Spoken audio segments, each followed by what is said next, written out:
அனைவருக்கும் இனிமையான காலை வணக்கம். 2024 ஆண்டு ஆகஸ்ட் மாதம் 6ஆம் தேதி செவ்வாய்க்கிழமை உங்களை ஸ்டார் தமிழின் நம் நாடு நிகழ்ச்சியில் சந்திப்பதில் மகிழ்ச்சியாக இருக்கின்றது. இன்றும் நம் நாடு நிகழ்ச்சியில் ஏராளமான பத்திரிகை செய்திகளோடு அதையும் தாண்டிய செய்திகளோடு உங்களை சந்திக்க வந்திருக்கின்றோம். இன்றைய தினம் தனது 94வது அகவையில் காலடி எடுத்து வைக்கும் இலங்கையின் முதற்தர தமிழ் பத்திரிகையான வீரகேசரி பத்திரிகை தொடர்பான ஒரு செய்தியோடு ஆரம்பிக்கலாம். 94வது அகவையில் வீரகேசரி நூற்றாண்டை நோக்கிய சாதனை பயணம். ஊடகத்துறையில் கடந்த 9 தசாப்தங்களுக்கு மேலாக ஆழ விருட்சம் போன்று கிளை பரப்பி தமிழ் பேசும் மக்களின் உரிமை குரலாக வீறுநடை போடும் வீரகேசரி நாளிதழானது இன்று 94வது அகவையில் காலடி எடுத்து வைக்கிறது. 1930ஆம் ஆண்டு இதே தினத்தில் ஊடகத்துறையில் தனது பயணத்தை ஆரம்பித்த வீரகேசரி பத்திரிகையானது வாசகர்கள் அபிமானிகளின் பூரண ஒத்துழைப்பின் காரணமாக சிகரம் தொட்டு தனது நூற்றாண்டு பயணத்தை ஆரம்பித்துள்ளது. தரமான வழியில் தெளிவான தகவல் என்ற தாரக மந்திரத்தின் அடிப்படையில் செயற்பட்டு வரும் வீரகேசரி நாளிதழானது தமிழ் பேசும் மக்களின் அரசியல் உரிமைகள், கலாச்சாரம், பண்பாடு, விழுமியங்களை கட்டி காப்பதிலும் அவர்களின் பிரச்சனைகளை வெளிக்கொண்டு வருவதிலும் அன்று தொட்டு இன்று வரை சளைக்காது பயணித்து வருகின்றது. 94வது அகவையில் காலடி எடுத்து வைத்திருக்கும் வீரகேசரி பத்திரிகைக்கும் அதன் பணிப்பாளர் சபையினருக்கும் அதன் நிர்வாகத்தினருக்கும் அதன் ஊழியர்களுக்கும் அனைவருக்கும் எம்முடைய வாழ்த்துக்களை ஸ்டார் தமிழ் தொலைக்காட்சி சார்பிலும் அதே போன்று voice of Asia media network சார்பிலும் தெரிவித்துக் கொள்கின்றோம். சரி, இப்படி இருக்கும்போது பொதுஜன பெரமுனவின் வேட்பாளர் நாளைய தினம் அறிவிக்கப்படுவார் என்று நேற்றைய தினம் கூறப்பட்டது.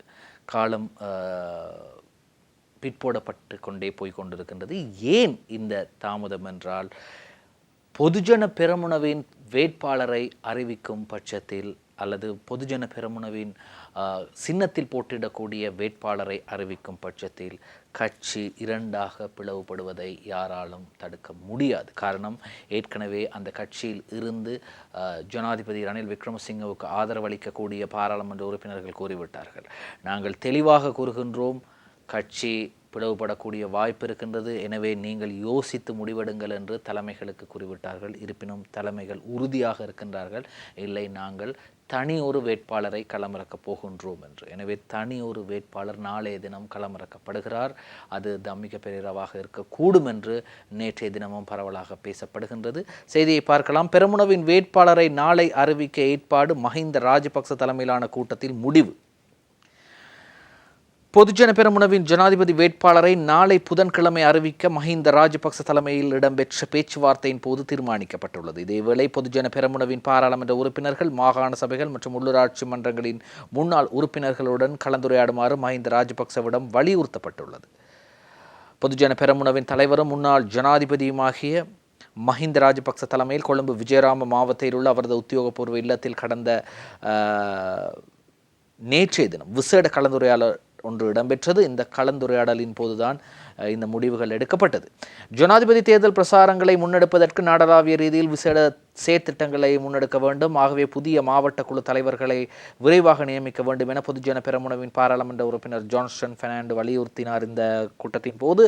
அதே போன்று கட்சியின் மாநாட்டை ஏற்பாடு செய்யும் பொறுப்பு பொதுஜன பெரமுனவின் தேசிய அமைப்பாளர் நாமல் ராஜபக்சவுக்கு வழங்கப்பட்டுள்ளது. பொதுஜன பெரமுனவின் பாராளுமன்ற உறுப்பினர்கள், மாகாண சபைகள் மற்றும் உள்ளூராட்சி மன்றங்களின் முன்னாள் உறுப்பினர்களுடன் கலந்துரையாடுமாறு மஹிந்த ராஜபக்சவிடம் வலியுறுத்தியுள்ளனர். சரி, இப்படி இருக்கும்போது நேற்றைய தினம் கம்பஹா மாவட்டத்தில் இருக்கக்கூடிய உள்ளூராட்சி மன்ற உறுப்பினர்களை கம்பஹா மாவட்ட ஸ்ரீலங்கா பொதுஜன பெரமுனவின் முன்னாள் தலைவர் என்றுதான் அவரை அறிமுகம் செய்ய வேண்டும். முன்னாள் தலைவர் அமைச்சர் பிரசன்ன ரணதுங்க பேசினார். பேசும்போது அவர் கூறினார், நான் ஏற்கனவே மஹிந்த ராஜபக்சவிடம் கூறினேன், நாங்கள் ரணில் விக்ரமசிங்கவுக்கு ஆதரவு தெரிவிக்கப் போகின்றோம் என்று. அதற்கு முன்னாள் ஜனாதிபதி மஹிந்த ராஜபக்ச கூறினார், தாராளமாக நீங்கள் உங்கள் சுயாதீனமாக நீங்கள் முடிவெடுங்கள், உங்கள் விருப்பப்படியே செய்யுங்கள் என்று கூறினார். அதற்கு சாட்சியம் இருக்கின்றது என்று பிரசன்ன ரணதுங்க சொல்கின்றார். அப்படி இருந்த மஹிந்த ராஜபக்ச ஏன் முடிவை மாற்றினார்? 2 வருடங்கள் நாங்கள் ரணில் விக்ரமசிங்கவோடு பயணிக்கின்றோம், அப்பொழுதெல்லாம் இந்த கொள்கை பிரச்சனை இவர்களுக்கு வரவில்லை. இப்போது எங்கள் கொள்கைக்கும் ரணில் விக்ரமசிங்கவின் கொள்கைக்கும் நிறைய வித்தியாசம் இருக்கின்றது என்று கூறுகிறார்கள். ஏன் இப்படி செய்கின்றார்கள் என்று பிரசன்ன ரணதுங்க தெரிவிக்கின்றார். இதேபடியோ மிகப்பெரிய விசுவாசிகள், அதாவது மஹிந்த ராஜபக்ச முன்னாள் ஜனாதிபதியின் ஸ்ரீலங்கா பொதுஜன பெரமுனவின் மிகப்பெரிய விசுவாசிகள் அந்த கட்சியில் இருந்து அல்லது அந்த கட்சியின் வேட்பாளரை விட்டு ரணில் விக்ரமசிங்க ஜனாதிபதிக்கு ஆதரவு தெரிவிக்க முன் வந்திருக்கின்றார்கள். குறிப்பாக பிரசன்ன ரணதுங்க, அதே போன்று ரோஹித் அபேகுணவர்தன, அதே போன்று காஞ்சன விஜயசேகர, இது மாதிரியான அமைச்சர்கள், ரமேஷ் பதிரன, இவர்கள் எல்லாம் கேபினட் அமைச்சர்கள். ரோஹித் அபேகுணவர்தன மட்டும் சாதாரண பாராளுமன்ற உறுப்பினர், மற்றவர்கள் எல்லாம் கேபினட் அமைச்சர்கள். எனவே இவர்கள் இந்த முடிவுக்கு வந்திருக்கின்றார்கள். ஷெஹான் சேமசிங்க ராஜாங்க நிதி அமைச்சர். எனவே இவர்கள் அனைவரும் ஒரு முடிவுக்கு வந்திருக்கின்றார்கள், நாங்கள் ரணில் விக்ரமசிங்கவுக்கு ஆதரவாக செயற்பட போகின்றோம் என்று. நீங்கள் முடியும் என்றால் ஒழுக்காற்று நடவடிக்கை எடுத்து பாருங்கள், நீதிமய வினய பியவர அரங் பலன்னகோ என்று சவால் விடும் அளவுக்கு ஷியான் சேமசிங்க நேற்றைய தினம் பேசியிருந்தார். முடிந்தால் செய்து பாருங்கள் என்ற அளவுக்கு பேசி வருகிறார்கள். எது எப்படியோ இங்கே ஒரு செய்தி வெளியாகி இருக்கின்றது. அதாவது அந்த செய்தியை நாங்கள் பிறகு பார்க்கலாம். சரி, இப்படி இருக்கும்போது பொது வேட்பாளர், தமிழ் பொது வேட்பாளர் குறித்து பேசப்பட்டு வருகின்றது. அண்மையில் கூட தமிழ் பொது வேட்பாளர் விடயத்திலே மனோ கணேசன் ஒரு கருத்தை தெரிவித்திருந்தார். பொது வேட்பாளர் பேச்செல்லாம் வடகிழக்கோடு வைத்துக் கொள்ளுங்கள், அவரை கூட்டிக் கொண்டு தெற்குக்கு வர வேண்டாம் என்று ஒரு விடயத்தை குறிப்பிட்டிருந்தார். இதே எப்படியோ இன்றைய தினம் தமிழ் முற்போக்கு கூட்டணி தனது அரசியல் குழுவை கூட்ட இருக்கின்றது. அதற்கான அழைப்பிதழும் எனக்கு கிடைத்திருக்கின்றது. அரசியல் குழு கூட்டம் இன்று 1 மணிக்கு இடம்பெற இருக்கின்றது.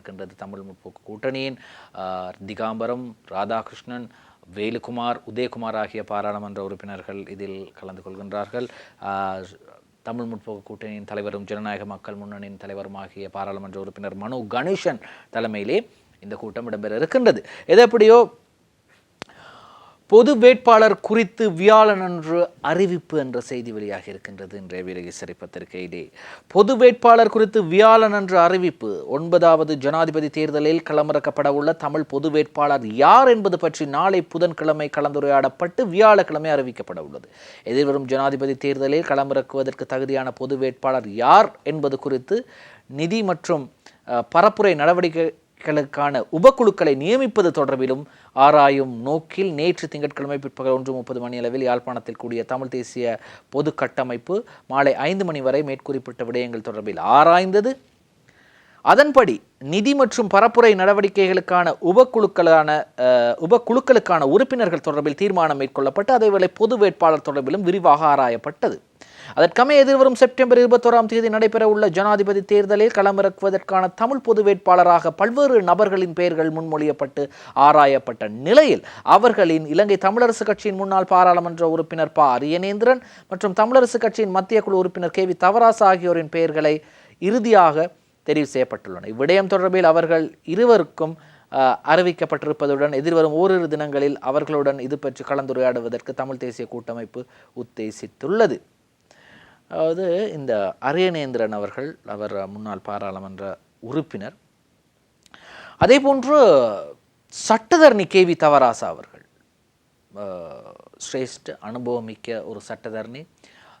இலங்கை தமிழரசு கட்சியின் கொழும்பு கிளையின் தலைவராக அவர் செயற்படுகின்றார். அவரை நான் ஒரு தொலைக்காட்சியிலே நேர்கண்டிருக்கின்றேன். நேர்காணல் நிகழ்ச்சி ஒன்றை கே. வி. தவராசா அவர்களோடு நான் நடத்தியிருக்கின்றேன். அப்போது அவர் கூறிய விடயங்கள் தமிழரசு கட்சியாக இருக்கட்டும், தமிழ் தேசிய கூட்டமைப்பாக இருக்கட்டும், தெற்கிலும் அவர்கள் தங்களது காலை பதிக்க வேண்டும். வடக்கு கிழக்கு என்று மாத்திரம் இல்லாமல் தெற்கிலும் அவர்கள் அல்லது கொழும்பிலும் அவர்கள் அல்லது கிழக்கிற்கு வெளியே அவர்கள் தங்களது பிரதிநிதித்துவத்தை உறுதிப்படுத்த வேண்டும் என்ற ஒரு நோக்கம் அவருக்கு இருக்கிறது. சரி, எது எப்படியோ இப்படி இருக்கும்போது மற்றும் ஒரு செய்தியாக இன்றைய வீரகேசரி பத்திரிகையிலே மற்றும் ஒரு செய்தி வெளியாக இருக்கின்றது. ஃபீல்ட் மார்ஷல் சரத் பொன்சேகா அண்மையில் அறிவித்திருந்தார், நான் ஜனாதிபதி தேர்தலில் போட்டியிடப் போகின்றேன், களமிறங்க போகின்றேன் என்று அறிவித்திருந்தார். ஆனால் எப்பொழுது கட்டுப்பணம் செலுத்துவார் என்று ஆவலாக எதிர்பார்க்கப்பட்டிருந்த நிலையில் நேற்றைய தினம் கட்டுப்பணம் செலுத்தினார் சரத் பொன்சேகா. ஃபீல்ட் மார்ஷல் சரத் பொன்சேகா ஜனாதிபதி தேர்தலில் சுயேட்சை வேட்பாளராக போட்டியிடுவதற்கான கட்டுப்பணம் நேற்று திங்கட்கிழமை செலுத்தப்பட்டது. சுயாதீன வேட்பாளராக களமிறங்குவதால் கட்சி ரீதியில் அவர் வகித்த பதவிகளிலிருந்து விரைவில் விலகுவார் என சரத் பொன்சேகாவின் பிரத்யேக செயலாளர் தெரிவித்தார்.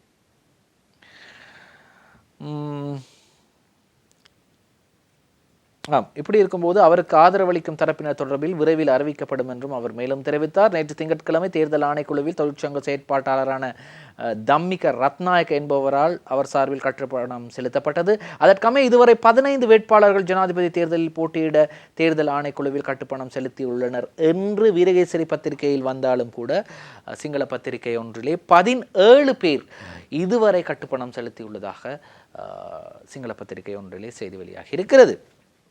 எது எப்படியோ இதில் 15 பேர் என்று இருக்கின்றது. ஆனால் 17 பேர் இதுவரை கட்டுப்பணம் செலுத்தியிருக்கிறார்.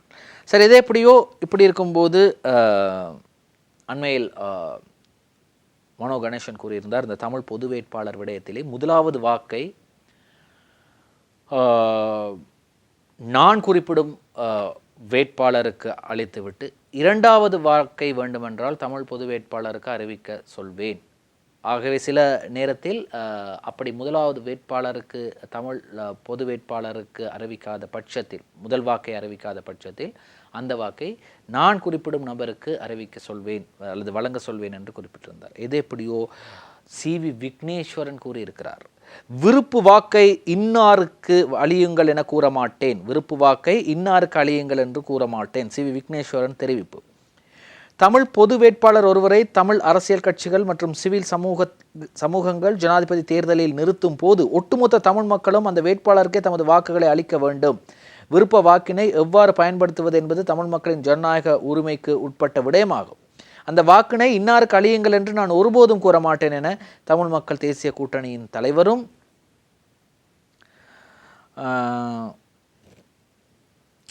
பாராளுமன்ற உறுப்பினருமான CV விக்னேஸ்வரன் தெரிவித்தார். இம்முறை ஜனாதிபதி தேர்தலில் 2ஆம் 3ஆம் விருப்ப வாக்குகளை யாருக்கு அளிக்க வேண்டும் என்பது குறித்து தனது நிலைப்பாட்டை தெளிவுபடுத்தி வெளியிட்டிருக்கும் அறிக்கையில் தான் அவர் இவ்வாறு குறிப்பிடுகின்றார். தமிழ் பொது வேட்பாளர் ஒருவரை தமிழ் அரசியல் கட்சிகள் மற்றும் சிவில் சமூகங்கள் ஜனாதிபதி தேர்தலில் நிறுத்தும் போது ஒட்டுமொத்த தமிழ் மக்களும் அந்த வேட்பாளருக்கே தமது வாக்குகளை அளிக்க வேண்டும். விருப்பு வாக்கை எவ்வாறு பயன்படுத்துவது என்பது தமிழ் மக்களின் ஜனநாயக உரிமைக்கு உட்பட்ட விடயமாகும். இது குறித்து அவர்கள் தான் தீர்மானிக்க வேண்டும். இந்த வேட்பாளருக்கு தான் தமிழ் மக்கள் தமது விருப்ப வாக்குகளை அளிக்க வேண்டும் என்று நான் எந்த ஒரு கோரிக்கையோ அல்லது ஆலோசனைகளையோ முன்வைக்கவில்லை. ஊடகவியலாளர்களால் பல கேள்விகள் முன்வைக்கப்படும் போது எமது அடிப்படை குறிக்கோள்கள் நாங்கள் சிதைத்திருப்பதாக எனது பதில்களை திரித்து வெளியிடும் பழக்கம் சில ஊடகவியலாளர்களுக்கு இருப்பதை காண முடிகின்றது என்றும் அவர் தெரிவித்தார். எந்த ஒரு சிங்கள வேட்பாளரினாலும் 50% வாக்குகளை பெற முடியாமல் போகும் பட்சத்தில் நாட்டின் அரசியல் நிலைவரம் கவலைக்கிடமாகலாம். பல தீய சக்திகள் நாட்டில் குழப்ப நிலையை தோற்றுவிக்க முனையலாம்.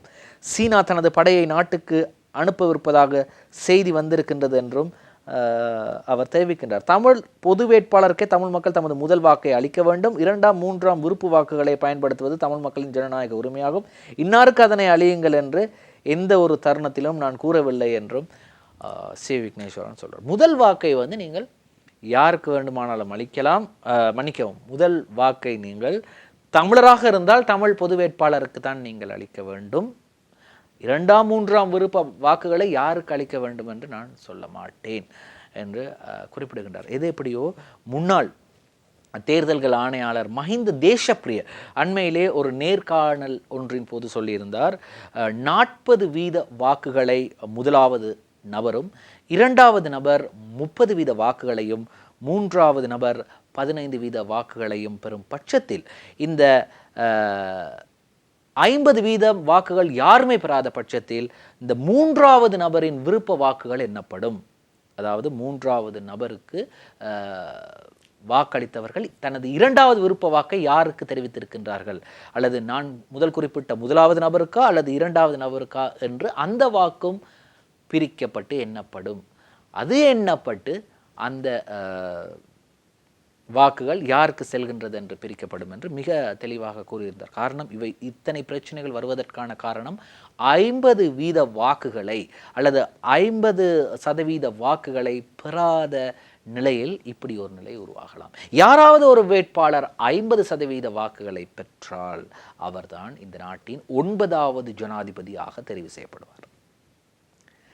சரி, இப்படி இருக்கும்போது கட்டுப்பணம் தொடர்பாக பேசினோம், விருப்ப வாக்கு தொடர்பாக பேசினோம். அடுத்ததாக அண்மையில் நாமல் ராஜபக்ச குறிப்பிட்டிருந்தார், இந்த கட்சிகளை பிளவுபடுத்துவதில் வல்லவர், சிறந்தவர், திறமையானவர் ஜனாதிபதி ரணில் விக்ரமசிங்க என்று.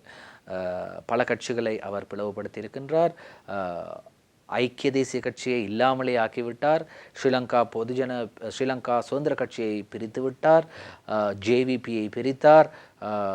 அது மட்டும் இல்லாமல் தமிழீழ விடுதலை புலிகளை பிரித்தார், பிளவுபடுத்தினார். கடைசியாக எங்கள் கட்சியையும் அவர் பிளவுபடுத்தி விட்டார் என்று நாமல் ராஜபக்ச குறிப்பிடுகின்றார். அவரை அழைத்து 2022ஆம் ஆண்டு வாருங்கள் வந்து பொறுப்பை எடுங்கள் என்று கூறும்போது இவர்கள் இதையெல்லாம் மறந்து விட்டார்கள். கட்சிகளை பிளவுபடுத்துவதில் ஜனாதிபதி திறமையானவர் நாமல் ராஜபக்ச கூறுகிறார். அரசியல் கட்சிகளை பிளவுபடுத்துவதில் ஜனாதிபதி ரணில் விக்ரமசிங்க சிறந்தவர். ஜனாதிபதிக்கும் எமக்கும் இடையிலே எவ்வித டீல் அரசியலும் கிடையாது. கட்சியை பாதுகாத்துக் கொள்வதற்காகவே சிறந்த தீர்மானத்தை எடுத்தோம் என பொதுஜன பெரமுனவின் தேசிய அமைப்பாளர் நாமல் ராஜபக்ச தெரிவிக்கிறார். பொதுஜன பெரமுனவின் முன்னாள் உள்ளூராட்சி மன்ற உறுப்பினர்களுடன் நேற்று பொதுஜன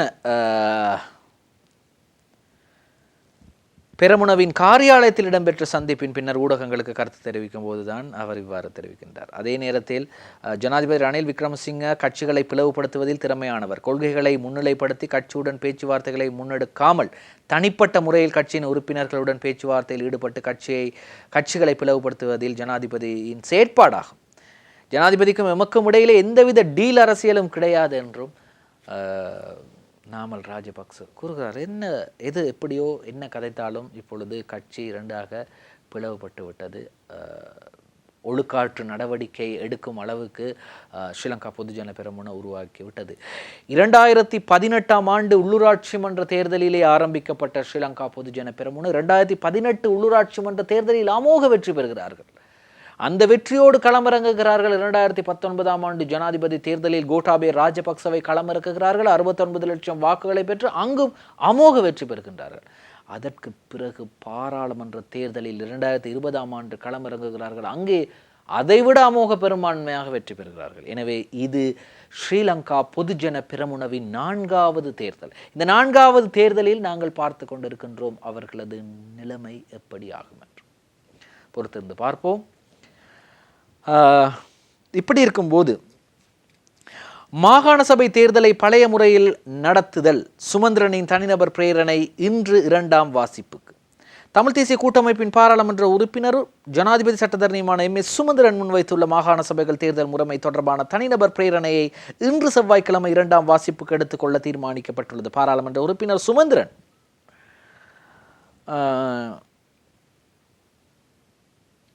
மாகாண சபைகள் தேர்தல் முறைமை திருத்தம் செய்து பழைய தேர்தல் முறைமைக்கு அமைய தேர்தலை நடத்தும் வகையில் தனிநபர் பிரேரணை ஒன்றை முன்வைத்திருந்தார்.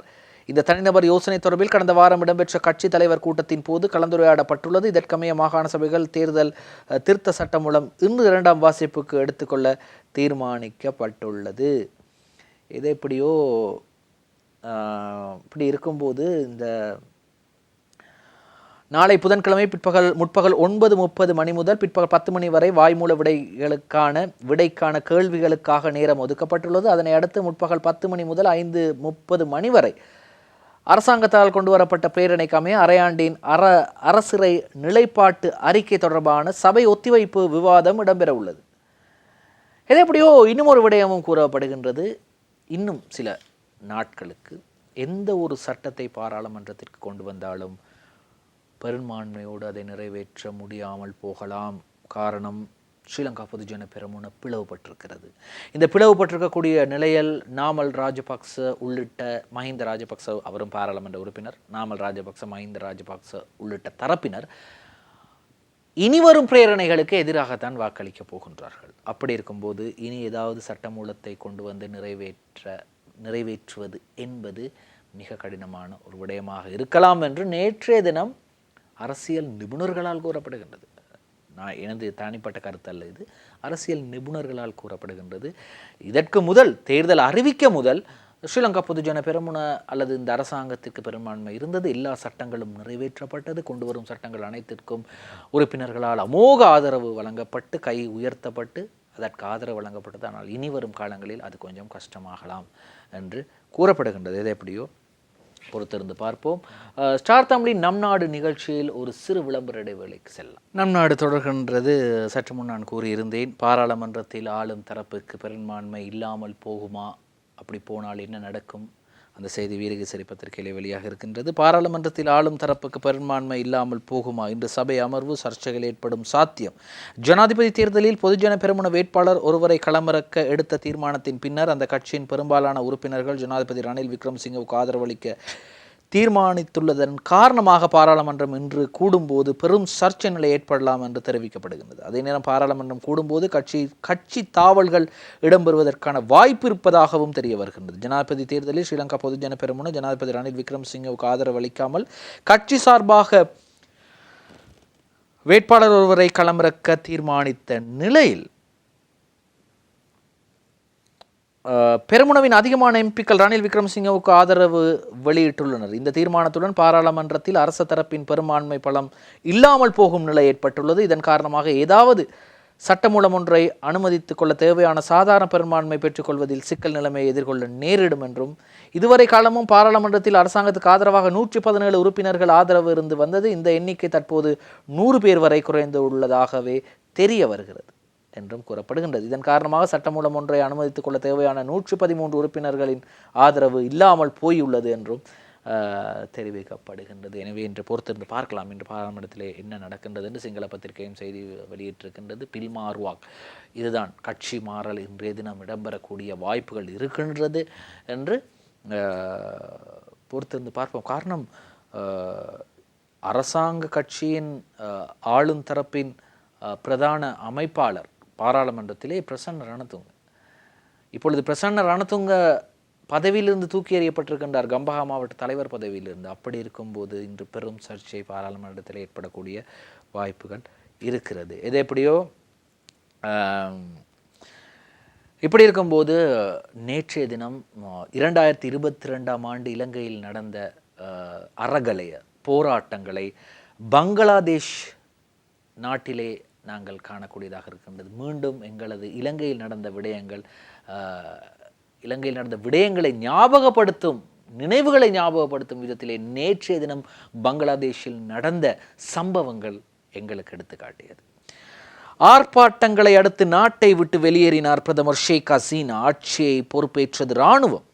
பங்களாதேஷ் பிரதமர் ஷேக் ஹசீனாவை பதவி விலக வலியுறுத்தி அந்த நாடெங்கும் ஆர்ப்பாட்டங்கள் தீவிரமடைந்த நிலையில் அவர் நேற்று திங்கட்கிழமை நாட்டை விட்டு வெளியேறியுள்ளார். தனது மாளிகையை விட்டு மோட்டார் வாகன பவனியாக புறப்பட்ட ஷேக் ஹசீனா பின்னர் தலைநகர் டாக்காவை விட்டு ஹெலிகாப்டரில் சென்றதாக பங்களாதேஷ் சேனல் 24 தொலைக்காட்சி சேவை தெரிவித்துள்ளது. அவர் பாதுகாப்பான இடம் ஒன்றுக்கு சென்றுள்ளதாக தெரிவிக்கப்படுகின்ற நிலையில் அவர் இந்தியாவில் மேற்கு வங்காள பிராந்தியத்திற்கு சென்றுள்ளதாக அரசாங்க வட்டாரங்களை மேற்கோள் காட்டி பங்களாதேஷ் ஊடகங்கள் அறிக்கை வெளியிட்டுள்ளன. இது எப்படியோ நேற்றைய தினம் இந்த ஆர்ப்பாட்டக்காரர்கள், குறிப்பாக மாணவர்கள், கிட்டத்தட்ட நேற்று மட்டும் பார்த்தீர்கள் என்றால் 90 பேர் வரையில் கொல்லப்பட்டிருக்கின்றார்கள். இப்படி இருக்கும்போது நேற்றைய தினம் பாராளுமன்றத்தை முற்றுகையிட்டார்கள். பங்களாதேஷ் பாராளுமன்றத்தை முற்றுகையிட்டார்கள். மேலே ஏறுறாங்க, குதிக்கிறாங்க, நீச்சல் தடாகத்தில் குளிக்கிறாங்க. அங்கே ஒரு நீர்த்தாங்கி ஒன்று இருக்கின்றது, அந்த நீர்த்தாங்கிகளுக்கு எல்லோரும் குதித்து விளையாடுறாங்க. எப்படியெல்லாம், ஆனால் இலங்கை பாராளுமன்றத்திற்குள் வரவில்லை.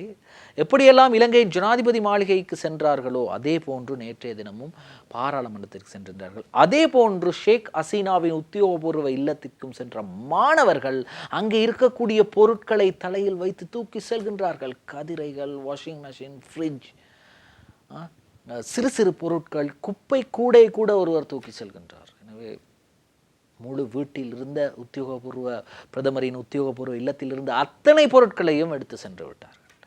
போலீஸாரோ இராணுவத்தினரோ யாரும் தடுக்கவில்லை.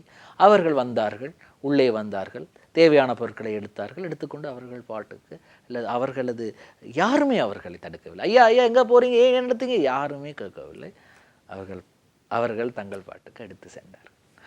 இதை நான் ஏன் சொல்கின்றேன் என்றால், பங்களாதேஷின் ஆட்சியை இராணுவம் பொறுப்பேற்றிருக்கின்றது. இராணுவ தளபதி நேற்று பேசினார். நாங்கள் ஆட்சியை பொறுப்பெடுத்திருக்கின்றோம், யாருக்கும் எந்தவித பாதிப்பும் வராது, உங்கள் சொத்துக்களுக்கும் எந்தவித பாதிப்பு வராமல் நாங்கள் பார்த்துக் கொள்கின்றோம், எங்களை நம்புங்கள் என்று பங்களாதேஷ் இராணுவ தளபதி நேற்றைய தினம் கேட்டுக்கொண்டார். இதை எப்படியோ பார்ப்போம். அமைச்சர் பங்களாதேஷ் எதிர்க்கட்சி தலைவர்களுடன் பேச்சுவார்த்தை நடக்கின்றது, இனி எவ்வாறு நாட்டை முன்னோக்கி செல்வது என்று கொண்டு செல்வது தொடர்பாக. சரி, இப்படி இருக்கும்போது அடுத்ததாக மற்றொரு செய்தியை இன்றைய வீரகேசரி பத்திரிகையிலே பார்க்க போகின்றோம். பெருந்தோட்ட தொழிலாளர்களை சிறுதோட்ட உரிமையாளர்களாக்குவோம், எதிர்க்கட்சி தலைவர் சஜித் பிரேமதாச கூறுகிறார். அதாவது வீட்டுக்கான காணி உரிமத்தை கொண்ட சிறுதோட்ட உரிமையாளர்களாக பெருந்தோட்ட தொழிலாளர்களை உருவாக்குவதே எமது நோக்கமாகும். எமது அரசாங்கத்தில் பெருந்தோட்ட மக்களுக்கு காணி உரிமைகளை வழங்குவதோடு பெருந்தோட்ட கிராமங்களும் உருவாக்கப்படும் என எதிர்க்கட்சி தலைவர் சஜித் பிரேமதாச தெரிவித்தார். நான் அடிக்கடி யோசிக்கிற விடயம்தான், இந்த பெருந்தோட்ட தொழிலாளர்களை உருவாக்குவோம், பெருந்தோட்ட தொழிலாளர்களை சிறுதோட்ட உரிமையாளர்களாக்குவோம் போன்ற விடயங்கள் எல்லாம் நீங்கள் இப்பொழுது ஞாபகம் வருகிறது உங்களுக்கு. 2015ஆம் ஆண்டு தொடக்கம் 2019ஆம் ஆண்டு வரை முக்கிய கேபினெட் அமைச்சராக இருந்தவர்கள் இப்பொழுது பேசுகிறார்கள். ஏன் அப்போது இந்த முடிவை எடுக்கவில்லை? தமிழ் முற்போக்கு கூட்டணிக்கு அப்போது 2 கேபினெட் அமைச்சர் பதவி இருந்தது, ஒரு ராஜாங்க அமைச்சர் பதவி இருந்தது. மனோ கணேசன் கேபினெட் அமைச்சர், திகாம்பரம் கேபினெட் அமைச்சர், ராதாகிருஷ்ணன் ராஜாங்க கல்வி அமைச்சர். அப்படியெல்லாம் இருக்கும்போது அப்போதெல்லாம் கிடைத்த சந்தர்ப்பங்களை எல்லாம் விட்டுவிட்டு இப்போது வாக்குறுதிகள் கொடுக்கப்படுகின்றது. செய்து தருவோம், தொழிலாளர்களாக்குவோம், உரிமையாளர்களாக்குவோம். சரி, இப்படி இருக்கும்போது சிரேஷ்ட கிரிக்கெட் வீரர் அஷான் திலகரட்ன சஜித்துக்கு ஆதரவு. இலங்கை கிரிக்கெட் அணியின் சிரேஷ்ட வீரர்களில் ஒருவரான அஷான் திலகரட்ன எதிர்க்கட்சி தலைவர் சஜித் பிரேமதாசவுக்கு நாட்டை கட்டியெழுப்பும் பயணத்திற்கு ஆதரவளிக்கும் நோக்கிலே ஐக்கிய மக்கள் சக்தியில் இணைந்து கொண்டார். பங்களாதேஷ் மகளிர் கிரிக்கெட் அணியின் பயிற்றுவிப்பாளராக தற்போது அவர் கடமையாற்றி வருகிறார். அவரது பாரியாரும் இலங்கை மகளிர் கிரிக்கெட் அணியின் ஏற்பாட்டாளராகவும் கடமையாற்றி வரும் அப்சரி சிங்கபாகு திலகரத்னவும் ஐக்கிய மக்கள் சக்தியில் இணைந்து கொண்டார். நேற்று திங்கட்கிழமை எதிர்க்கட்சி தலைவர் அலுவலகத்தில் அவர்கள் எதிர்க்கட்சி தலைவரை சந்தித்து தமது ஆதரவை வெளிப்படுத்தினர். இப்படி இருக்கும்போது அஷான் திலகரட்ன உங்களுக்கு தெரியும், அவர் ஏற்கனவே ஐக்கிய தேசிய கட்சியின் ரத்னபுரி மாவட்ட அமைப்பாளராக இருந்தவர். இப்படி இருக்கும்போது அவர் சஜித் பிரேமதாசவுக்கு தனது ஆதரவை வழங்க முன் வந்துள்ளார். இப்படி இருக்கும்போது நேற்றைய தினம் எங்களோடு மிக நெருக்கமாக பணியாற்றியவரும், எங்களோடு மட்டுமல்ல எல்லா ஊடகங்களோடும் எல்லா வித தலைவர்களோடும் பணியாற்றியவர் தொடர்பாக நேற்று சஜித் பிரேமதாச சொல்கின்றார். சஜித் பிரேமதாஸ் நேற்று இரங்கல் கூட்டத்தில் கங்காராம பொடி ஆமதுருவை பற்றி பேசும்போது சொல்கின்றார், ஜெயவர்தனவுக்கு அதிகாரமாக பேசியவர்.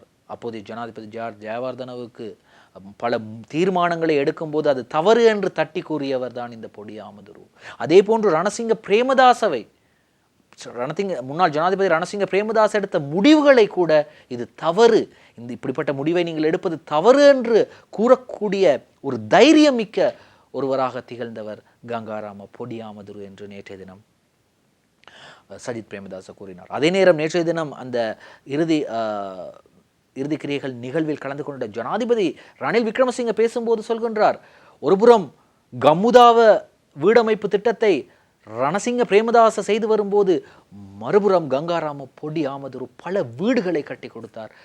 இருவரும் போட்டிக்கு போட்டியாக வீடுகளை கட்டி கொடுத்து சேவை செய்தவர் தான் இந்த பொடி ஆமதுரு என்று நேற்று ஜனாதிபதி ரணில் விக்ரமசிங்க கூறினார். அந்த இறுதிக்கிரியை தொடர்பான படம் வெளியாக இருக்கின்றது வீரகேசரி பத்திரிகையில். காலஞ்சென்ற உணுப்பிட்டிய கங்காராம விஹாரையின் விஹாராதிபதி கலபொட ஞானிசர தேரரின் இறுதிக்கிரியைகள் நேற்று கொழும்பில் இடம்பெற்ற போது அதில் ஜனாதிபதி ரணில் விக்ரமசிங்க, பிரதமர் தினேஷ் குணவர்தன, முன்னாள் ஜனாதிபதிகளான மஹிந்த ராஜபக்ச, கோட்டாபே ராஜபக்ச உள்ளிட்டவர்கள் பங்கேற்றிருப்பதையும் இறுதிக்கிரியைகள் இடம்பெறுவதையும் காணலாம் என்ற செய்தியும் வெளியாகி இருக்கின்றது. சரி, அடுத்ததாக நாங்கள் மற்றொரு செய்தியை பார்க்கின்றோம்.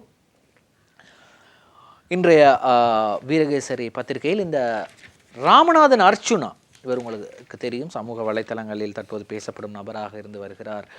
சாவகச்சேரி உதவி வைத்திய அத்தியட்சகர். அவர் ஒரு நோயாளிக்கு ஏற்பட்ட அநீதியை கேட்பதற்காக மன்னார் வைத்தியசாலைக்கு சென்றார். அங்கே கைது செய்யப்பட்டார். நேற்றைய தினம் அவரை பிணையில் விடுவிக்குமாறு கோரப்பட்ட கோரிக்கை நிராகரிக்கப்பட்டிருக்கின்றது. வைத்தியர் அர்ச்சுனாவின் பிணை கோரிக்கை நிராகரிப்பு. மன்னார் பொது வைத்தியசாலையில் கடமையில் ஈடுபட்டிருந்தவர்களுக்கு இடையூறு விளைவித்தார் என்ற குற்றச்சாட்டில் கைது செய்யப்பட்டு விளக்கமறியலில் வைக்கப்பட்டுள்ள வைத்தியர் ராமநாதன் அர்ச்சுனாவை பிணையில் விடுவிக்குமாறு மன்னார் மாவட்ட நீதவான் நீதிமன்றில் சமர்ப்பிக்கப்பட்ட நகர்த்தல் பத்திரத்தின் ஊடான கோரிக்கை நிராகரிக்கப்பட்டது.